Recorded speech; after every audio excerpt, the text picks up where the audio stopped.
Hello दोस्तों, आप सभी का स्वागत है अपने चैनल खुराई जीएमएस कोचिंग में। आज हम आपके लिए लेकर आए यहाँ पर कक्षा 10 का त्रैमासिक परीक्षा 2022 का यहाँ पर विषय हिंदी का पेपर पूर्णांक रहेगा 80 अंक का और समय सारणी 2.5 घंटे दिए जाएंगे। तो अति विज्ञान यहाँ पर आपको ओटियाँ लिखना है। जैसे पहले के क्वेश्चन में लिखा हुआ है, गोपियाँ किसे बड़भागी कह रही हैं। गोपियाँ किसे बड़भागी कह रही हैं, तो ऊधो को। किसको कह रही हैं? ऊधो को। नेताजी की मूर्ति तैयार करने वाले मूर्तिकार का नाम क्या मूर्तिकार का नाम था? तो यहाँ पर नेताजी की मूर्ति तैयार करने वाले मूर्तिकार का नाम किशोरी लाल था। इसके बाद रहेगा, भोलानाथ के ललाट पर कौन सा तिलक सुशोभित होता है? तो यहाँ पर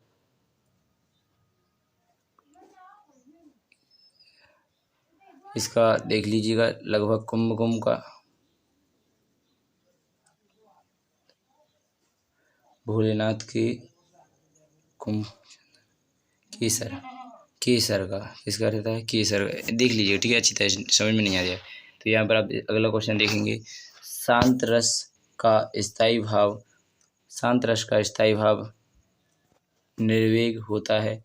इसके बाद 5वां क्वेश्चन, समास के प्रकार होते हैं, तो 6 होते हैं।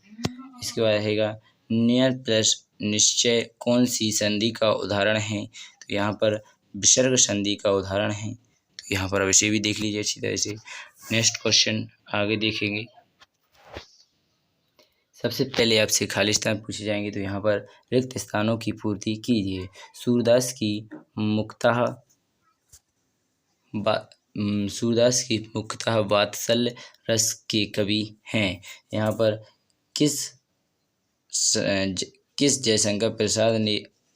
कवि जयशंकर प्रसाद ने अपने मन को गीत भवरे का रूप दिया है। भवरे का, ठीक है, कैसा रहेगा? भवरे का रूप दिया है। सभापति का भाषण पत्रिका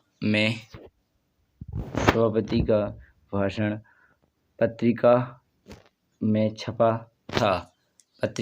छपा था। ठीक है, तो यहाँ पर क्या हो जाएगा आपको? पत्रिका इसका राइट आंसर। यहाँ पर आप अगला देखेंगे, भोलेनाथ का वास्तविक नाम तारकेश्वर नाथ था। क्या था? तारकेश्वर नाथ। ठीक है, काव्य के प्रमुख 2 भेद होते हैं। कितने होते हैं? काव्य के 2 भेद होते हैं। ठीक है, इस प्रकार अगला अगर आपसे पूछ लिया है, प्रतिदिन में अश्विनी भाव समास है। अश्विनी भाव समास है, तो यहाँ पर संचारी भाव की संख्या 33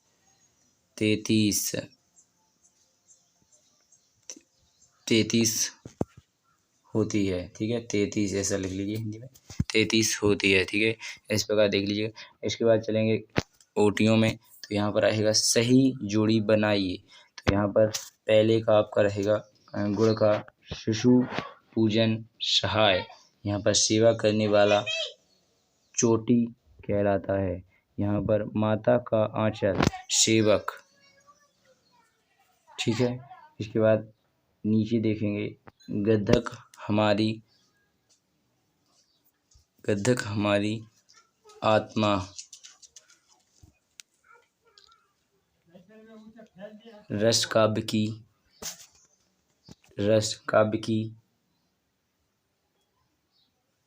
छायावाद। यहाँ पर जयशंकर प्रसाद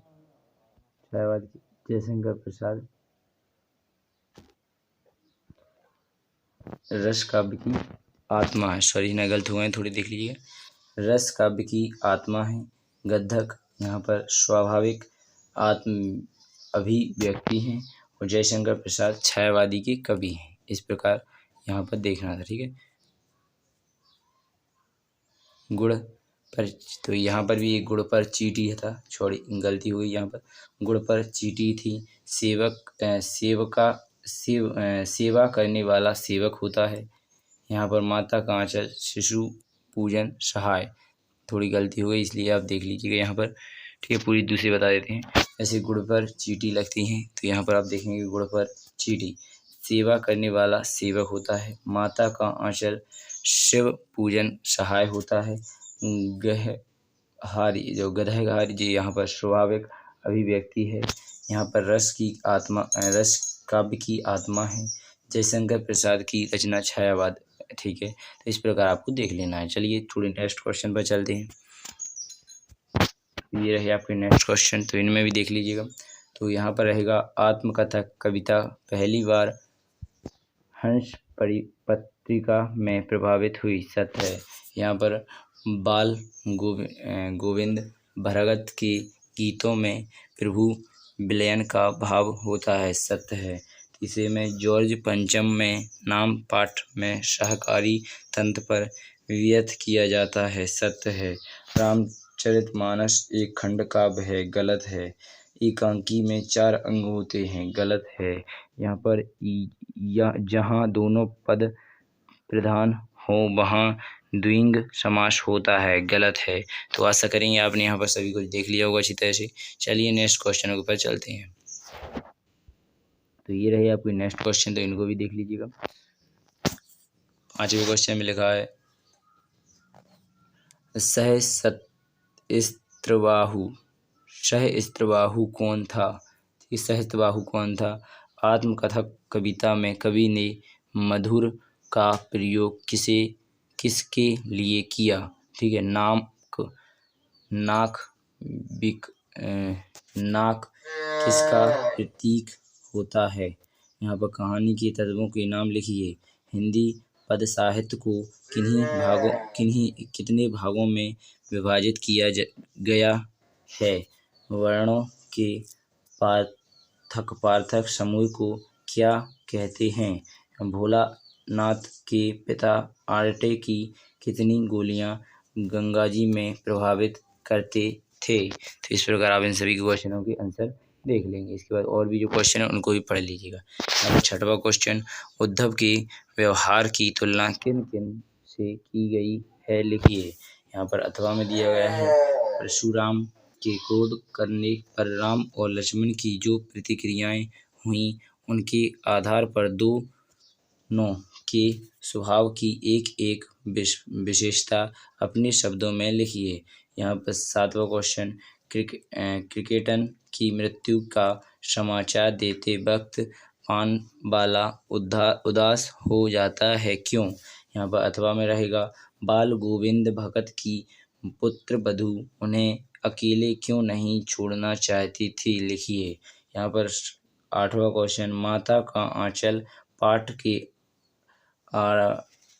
आधार पर लिखिए कि शिशु का नाम भोलेनाथ क्यों पड़ा। अथवा में रहेगा जॉर्ज पंचम की लाट की नाक को पुनः लगाने के लिए मूर्तिकार ने क्या क्या यत्न किए, ठीक है। यहाँ पर 9वां क्वेश्चन, भक्ति काल की कोई 2 विशेषताएं लिखिए। अथवा में रहेगा कहानी और उपन्यास में कोई 2 अंतर लिखिए। तो आशा करेंगे अपने यहाँ पर भी 9 क्वेश्चन 6, 7, 8, 9 से देख लिए होंगे। चलिए यहाँ पर अगले क्वेश्चन भी हैं, उनको भी देखेंगे। तो ये रहा आपका 10वां क्वेश्चन, गीतिका छंद की परिभाषा लिखिए। हरि गीतिका छंद की परिभाषा लिखिए। यहाँ पर 11वां क्वेश्चन, महाकाव्य और खंडकाव्य में कोई 2 प्रमुख अंतर लिखिए। किन्हीं 2 खंड काव्य के नाम लिखते हुए उनके रचनाकारों का नाम लिखिए। यहाँ पर 12वें क्वेश्चन में रस की परिभाषा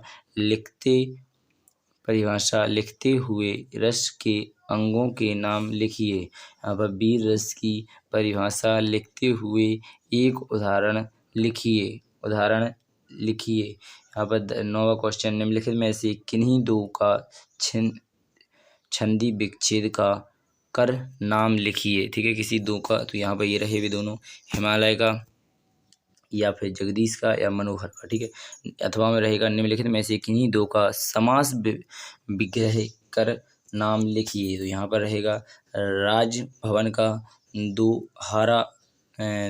दोहारा का या दिन रात का, ठीक है। तो यहाँ पर रहेगा 14वें क्वेश्चन में लिखित मुहावरों का अर्थ लिखते हुए वाक्यों में प्रयोग कीजिए। यहाँ पर घी के लिए जलाना आँखों पर तारा, ठीक है। घी के लिए जलाना आँखों पर तारा, ठीक है। आँखों का तारा, एक अनोखा पुत्र आँखों का तारा, ठीक है। तो यहाँ पर आप देख लीजिए निपात शब्द किसे कहते हैं, उदाहरण द्वारा समझाइए, ठीक है। तो यहाँ पर आप देख लीजिएगा 15वें क्वेश्चन में निम्नलिखित अशुद्धियों वाक्यों को शुद्ध कीजिए। श्री कृष्ण के अनेकों नाम हैं। श्री कृष्ण के अनेक नाम हैं, अनेकों नहीं अनेक नाम हैं, ठीक है। इस प्रकार आगे चलेंगे तो यहाँ पर लिखा है वह एक आँख से काना है। वह एक आँख से काना है, गलत है। वह आँख से काना नहीं होता है, कान से। वह एक कान से काना है, ठीक है। काना आँख से ही होता है, काना सॉरी। वह एक आँख से काना काना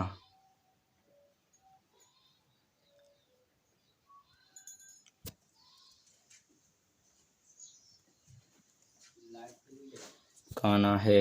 अथवा में निम्न वाक्यों के लिए एक शब्द लिखिए। तो यहाँ पर अब इसको भी देख लीजिए अथवा में, ठीक है। फिर ये रहा राजभवन चौपार। तो यहाँ पर 14वें क्वेश्चन में घी में तारा आँखों पर, ये वाला क्वेश्चन यहाँ पर आप देखेंगे, ये वाली एक ही है। ये 14वां क्वेश्चन आपने देख लिया, वो यहाँ पर मिल रहा है आपको। तो यहाँ पर आप देख लीजिए थोड़ा, यहाँ से यहाँ तक अब देखना है, ठीक है। रास्ता दिखाने वाला, जहाँ की दो उच्च कुल में पैदा हुआ है, जो उच्च कुल में पैदा हुआ है। 16वां क्वेश्चन सूरदास एवं जयशंकर प्रसाद की कोई दो रचनाएं लिखते हुए उनकी काव्यगत विशेषताएं लिखिए। तो आशा करेंगे आपको यहाँ पर समझ में आ गए होंगे। जो क्वेश्चन रह चुके हैं उसे अगली वीडियो में प्रोवाइड कर दिए जाएंगे, और जितने भी आंसर इनके रह चुके हैं वो भी हम अगली वीडियो में प्रोवाइड करेंगे। जितना हमारे पास जितने हमारे लिए जल्दी से जल्दी बताने का हुआ तो हमने उतने आपको लिए बता दिए आंसर। तो और जितने भी रह चुके हैं अगली नेक्स्ट वीडियो में यानी सेकंड पार्ट में आपको लेकर आएंगे। जब तक आप वीडियो का इंतजार करें और चैनल को सब्सक्राइब कर लें, जिससे कि जब भी हम वीडियो डालें तुरंत आपके पास पहुंच जाए। धन्यवाद। मेरा टाइम खराब किया, अगली वीडियो मिलेंगे। भारत माता की जय। जय हिंद।